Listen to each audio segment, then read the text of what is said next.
If you enjoy playing Dungeons & Dragons 5th edition, you may have heard recently that there are changes coming to the rules as written content for character creation. D&D rules masters Jeremy Crawford, Christopher Perkins, and Ray Winninger have all mentioned that D&D is going to be shifting away from the quote-unquote set-in-stone aspects of character creation. On August 18th, 2022, they released the playtest documentation to Unearthed Arcana, which highlights character origins, changes to feats, and some raw rules changes that have larger impacts. While in this video I might voice an opinion here and there, I'm going to try and keep speculation to a minimum, and not go over ways that I would tweak these rules as a DM. Instead, I want to present these rules as written, with no DM oversights. Please keep in mind that these are playtest rules, and therefore are not balanced nor recommended to be incorporated into Adventurers Leagues or any official materials. The first fundamental change is to the race aspect of character creation. In the current rules, a player's race is used to decide both the mundane aspects like height, weight, general appearance, and so forth, as well as the incredibly important ability score improvements. Typically, you would choose a race, and based on your choice, you receive a +2 to one score and a +1 to another. If you choose a variant human, however, you gain +1 to 2 of your ability scores, a skill proficiency, and a single feat. In the new rules, race no longer has any bearing on starting stats. Instead, each race gives you the creature's type, your character's height and their movement speed, and their average lifespan. Furthermore, there are now better canon quote-unquote rules for characteristics of characters with parents of different humanoid races, which are all in there for the flavor. One of the biggest additions or tweaks are the special traits for each race, many of which are the same as they were before, such as the Dragonborn's breath attack, and many that have changed, such as all of the traits for humans. In the current rules, character backgrounds were simply meant to flesh out a character with some background information like their former profession or their former life. Mechanically, some of them would give you a simple situational trait, like the ability to call upon an archivist or a criminal. They would also give you a tool proficiency, or extra languages, or equipment choices. In the proposed new rules, backgrounds now house the +2 and +1 to ability scores, making them drastically more important to balancing and mechanics, and freeing up race to be more creative in scope. While I've always been a sucker for racial bonuses in video games, I think these choices allow for more customization, and tying extra attributes to the former life of your adventure makes more sense than tying it to the race. For example, if you were an acolyte, it makes sense that you would be wiser and more intelligent than, say, an entertainer. And if you wanted to play an orc acolyte, why would it make sense that they would have bonuses to strength instead of those? Like before, backgrounds give you skill proficiencies, and each one is tied to an additional language. As a note, if you elect to keep racial bonuses, they are warning people to not also give their players ability scores from their backgrounds. In addition to these changes, starting languages are now tied to the backgrounds as well. Each character knows 3 languages at level 1, Common, their background language, and a third standard language from the table currently shown on screen.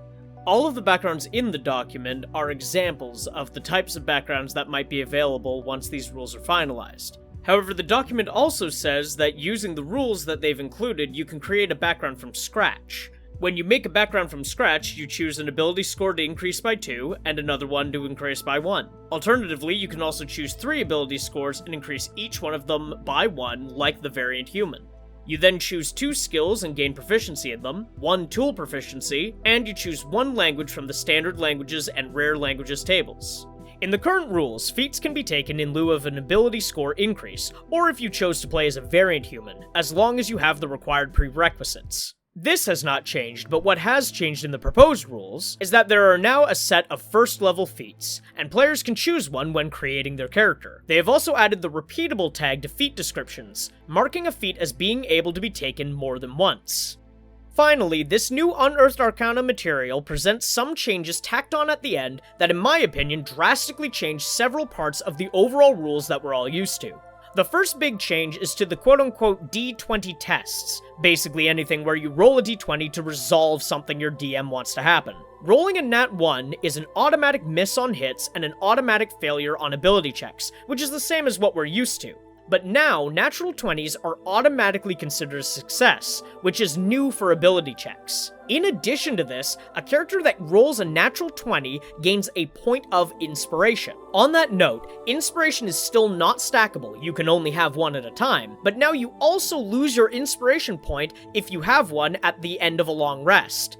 So basically, use it if you've got it. The next huge change is to critical hits. As per these new rules, only martial attacks, those with weapons, and unarmed attacks can crit. This rule is likely to even the playing field between the martial classes and spellcasters, who often feel overpowered when compared. I personally don't like this ruling, since spellcasters have many spells that require a saving throw as opposed to a hit, and they're also limited by the spell slots they have. Martial classes typically get multiple hits and damage boosters built in, as well as any bonuses from combat gear, but that depends on your DM. Finally, as mentioned before, spells are now sorted into 3 categories: Divine, Arcane, and Primal. Mechanically, nothing has really changed here, except that some feats and classes are limited by the type of spells they can have, and the spells have moved around a little bit. So in summary, here are the proposed changes to 5th edition. Ability scores are no longer tied to races, and are moved to the background section. New options for mixing and matching parents of your character allow for better customization.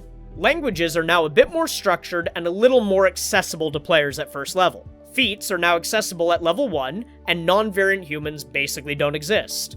The natural 20 and natural 1 rules have been fundamentally changed. Inspiration goes away on a long rest. Critical hits are no longer accessible to spellcasters, and spells are now sorted into 3 categories: Arcane, Divine, and Primal. Now, remember that all of these changes are playtest material, and most likely they will change before they're ever published in another version of the player's handbook.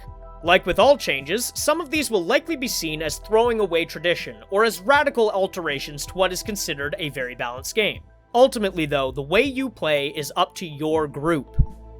If you don't like the changes, don't use them. If you love the finalized changes, incorporate them into your game. And if you like some of the new rules and not the others, take the ones you like and leave the rest. The beauty of Dungeons & Dragons is that it's a collaboration between the DM and the players, and you can make the game your own. Thank you for taking the time to watch this video.